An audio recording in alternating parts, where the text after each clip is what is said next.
got 6 regions across New York, or across the country. New England, New York, Mid-Atlantic, Florida, Texas, and California. I had the New York region. The foundation headquarters is in Manhattan at 74th and Amsterdam. So every time one of the staff folks at headquarters wanted, quote, input of a regional director, I got hauled in to the meetings in Manhattan. So I think I'd been there about a year, maybe a little longer, and it's August. I get called in for a series of these meetings. I got there early in the morning so I could have breakfast at the deli around the corner, went to these meetings. We're in little conference rooms about half the size of this room. It's hot, the air conditioning is not working. But by the end of the day, when everything was said and done, a whole lot got said, absolutely nothing got done. There were no taskers, no decisions, nothing, you know. And that didn't set well. I walked out of there, I smelled like a racehorse because I'd been sweating in my suit all day long. I had a rip-roaring headache, and I've got 2 subway rides, a train ride, and a taxi ride ahead of me to get home back up in Westchester County. Get on a subway, and it's rush hour, and we're packed in there like sardines. So my attitude is really going to you-know-where. And suddenly the crowd parts in front of me, and there's this little guy, about that high, standing there, got ponytail, pulled back hair and a ponytail. He's wearing now this is in August, he's wearing a leather 1950s kind of style Marlon Brando motorcycle jacket with stars and buttons all over it, you know. Got pins in everything you can pin a pin to. Blue jeans, biker boots, big chain hanging out of his back pocket. He looks up at me and says, "Your name Jack." My first thought was, Christ, what is this now? And I said, yes it is, why? He throws his arms around me and starts crying, saying, thank you, thank you, thank you, you saved my life. Turns out he was a client in one of the programs I had in upstate New York, and it's in an old copper barons mansion. Excuse me, I've been fighting a cold for 2 weeks, and we'll see if we get through this. We'd had a small fire up there. 2 of the staff members and 2 of the clients had seen the fire, put it out, evacuated the building and all that. So I was up there to recognize them for doing that. And we had a big family meeting. I think we had 70, 80 people in the family. And at the end of the meeting, I said, all right, stop work, we're going fishing. And there was a pond right next to this old mansion that was just filled with these voracious little smallmouth bass. You could have taken a piece of yarn and a safety pin and thrown it in and caught a fish. So we went out there, and everybody in the family got to catch a fish. We threw the fish on the barbecue along with hot dogs and hamburgers, and just had a good summer afternoon up there. And he remembered that, and remembered me coming up there. And the neat thing about it, not only that, but he was now running his own drug rehab program for one of the agencies on Wall Street, on the floor, whose what do you call them, dealers, whatever they are, were self-medicating with alcohol and drugs because of the pressures on the floor. So, that and lots of examples like that is why I keep coming back to this business. So my point to you is, if you want to do something other than make a lot of money in business, there are causes out there that you can dedicate yourself to that are every bit as worthwhile as what you did in the Marine Corps, and every bit as beneficial to your country and to your community as what you did in the Marine Corps. Leadership. When I took over up in Phoenix House, the HR director did this thing he called integration of the new regional director. And he brought me in and introduced me to all of my direct reports, and in some cases I think one level down from that. Then ushered me out, and for the next hour they sat in this conference room and they considered 4 questions. What do we know about Jack Klimp? What do we need to know about Jack Klimp? What does Jack Klimp know about us?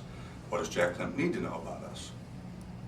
An hour later they bring me back in, and for the next, and the walls of this conference room are lined with butcher block paper with all these questions written out on them, And so for the next 2.5 hours, while they sat there and ate pizza, drank RC Colas, and ate peanut butter and chocolate chip cookies, I had to answer as many of those questions as I could get through, Fortunately, I got to pick the ones I wanted to answer, and one of them was, what is your management philosophy? And I think I surprised them because I said, I don't have a management philosophy. In the Marine Corps, management is almost a dirty word, you know. At its best, it's a subset of leadership. I said, I have a leadership philosophy. And I said, I think the best way I can describe that philosophy to you is to tell you a story. And the story, and then I went on to explain the basic school and how every lieutenant, regardless of how their commission goes to the basic school, you've demonstrated you've got what it takes to be a Marine officer. At TBS, we teach you how to be a Marine officer. And obviously, a lot of that is leadership classes. 250 lieutenants come into the classroom. Captain walks in, it's a leadership class, and he announces that, you know, they're going to have a pop quiz. And I tell them that everything at the basic school is situationally oriented. So you're given a situation and you have to come up with a solution to the situation. And that's true in the leadership classes too. So the captain lays out the situation. He says, the CG has decided at Paris Island that they want to paint the flagpole. You know what that flagpole looks like, right? So the lieutenant's in charge. He's got a gunnery sergeant and a fire team of Marines to do this. He's got paintbrushes, ladders, ropes, and all that kind of stuff to paint the flagpole. The mission for the lieutenant is to paint the flagpole, okay? So the question to the lieutenants is, all right, lieutenants, how are you going to paint this flagpole for the CG? Captain leaves, the lieutenant starts scribbling. You know, the Naval Academy guys are all writing the coefficient of, you know, whatever, the angle of the dangle on the rope and all this kind of stuff. The liberal arts guys are, you know, quoting Shakespeare and all that business. Captain comes back in, collects the papers, and then passes out the yellow, the school solution to the problem.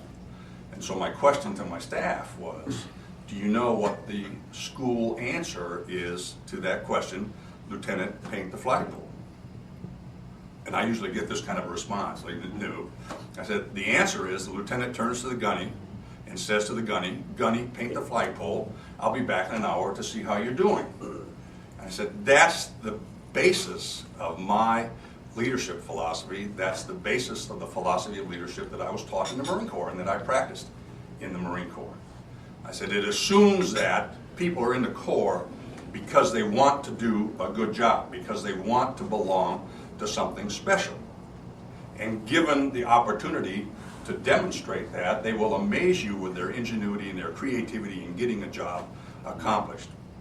So if you just leave them alone, give them the mission, give them the resources to accomplish the mission, they will do it and will probably do it better than you had hoped they would accomplish the mission. I said, but just in case, you know, you come back and you do that last troop leaving step, you supervise. Because if the job's not getting done, you would then have to make a decision, what's the response to that? Is it a training issue? Is it a resources issue? Is it a disciplinary issue or whatever? And then you make the decision and take the action that you have to take. And that's my leadership philosophy in the Marine Corps. It's worked for me at Gamma, it's worked for me at Phoenix House, it's worked for me at Second Genesis, I think. All right. There is a real need for Marine leadership out there in the non-for-profit world, okay? And in particular in the business that I've been in the drug rehabilitation business. Most of my program directors are former drug addicts. Who better to deal with a drug addict than another drug addict who knows when you're trying to BS them, okay? They are great, great clinicians. They understand the clinical approach because they've been through it. They tend to be terrible, terrible leaders and managers. Because the modality of care that we practice is very confrontational. You know, it's focus groups where people are confronted with their conduct and with their activities and with their thought processes and all that. They tend to take that sort of thought process into their style of leadership, which doesn't play very well. So one of the things we did up at Phoenix House when I first got up there is institute a management leadership program to teach my program directors the basics of leadership. Did it work? I think so. And I say I think so because prior to my arrival there, the company was losing, my region was losing $1.8 million a year and had lost $1.8 million a year for the 3 years prior to my arrival there. In the 4 years that I was there, we made a profit. You're not supposed to make a profit, non-profit, we have surplus, you know, in the New York region. So I think it did. I think they began to understand the basic principles, traits, and characteristics of leadership.